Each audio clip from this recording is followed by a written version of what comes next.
अब इसके साथ ही नाज़रीन आपको बताएं कि मांगा मंडी के इलाका शाम की भट्टियां से 8 माह कबल अगवा होने वाली लड़की से बदकारी करवाए जाने का इंकशाफ हुआ है। आपको बताएं कि हमारे नुमाइंदे मोहम्मद काशिफ की रिपोर्ट के मुताबिक मांगा मंडी के इलाका शाम की भट्टियां से 8 माह कबल अगवा होने वाली लड़की से बदकारी करवाए जाने का इंकशाफ हुआ है, जबकि इन्वेस्टिगेशन पुलिस ने बगैर रिश्वत लिए कार्रवाई करने से इनकार कर दिया। 8 महीने हो गए मेरे बच्चे गवाह होए नूं। रफाकत नूं मैं कह के थक गई। रफाकत थानेदार ने मेरी गल नहीं सुनते है। ठीक है, कदे कहते ने तेल पवा दो, कदे कहते ने कुछ करवा दो। मेरे ने मेरे ते गसैन नहीं है जेड़ा भाई मैनू तेल पवा दवाएगी। शाम की भटिया की रहायशी लड़की सुमन को खालाजाद भाई हमजा ने अगवा के बाद आसफ नामी शख्स को बेच डाला। सुमन की मां नसरीन बेबी ने मीडिया को बताया कि आसफ ने निकाह करके 16 साल सुमन को बदकारी के अड्डे पर छोड़ दिया है।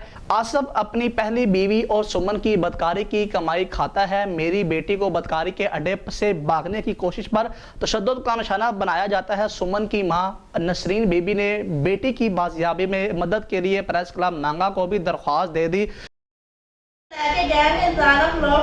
है, बच्ची नसण की कोशिश मेरे करती है, नशा नहीं पाई जाता बच्ची को। ठीक है, लेकिन मेरा वीर को मेरे मदद की जाएगी। ठीक है, उन्होंने मार दे कोट देने भाई। ठीक है, बच्ची एक दो दफा नसण की कोशिश भी की। ठीक है, लेकिन भाई बच्ची ने मारिया कुटिया के आएगा भी तू निकलना नहीं इथों। ठीक है, बच्चे सानू फोन भी नहीं वीरे कर सकते कि बच्चे फोन भी सानू कर सकती होगी। सुमन की मां नसरीन बेबी ने तफ्तीशी अफसर मलक रफाकत पर इल्जाम लगाते हुए कहा कि तफ्तीशी अफसर मलक रफाकत रेड करने के लिए तेल और खर्चे के बहाने मुझसे रिश्वत मांगता है। गुर्बत की वजह से हम पैसे नहीं दे सकते, इसलिए मेरी बेटी को बदकारी के अड्डे से बाजियाब नहीं करवाया जा रहा।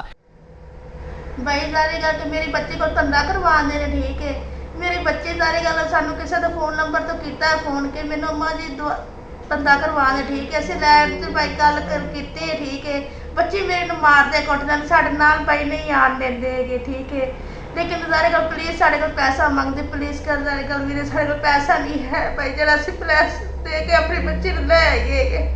मीडिया में मामला ले जाने पर तफ्तीशी रफाकत गुस्से में बिफर गया और मुझे गालियां देकर थाना मांगा से बाहर निकाल दिया। नसरीन बेबी ने आईजी पंजाब, डीआईजी और एसएसपी इन्वेस्टिगेशन से मुतालबा किया है कि मुझे इंसाफ दिया जाए।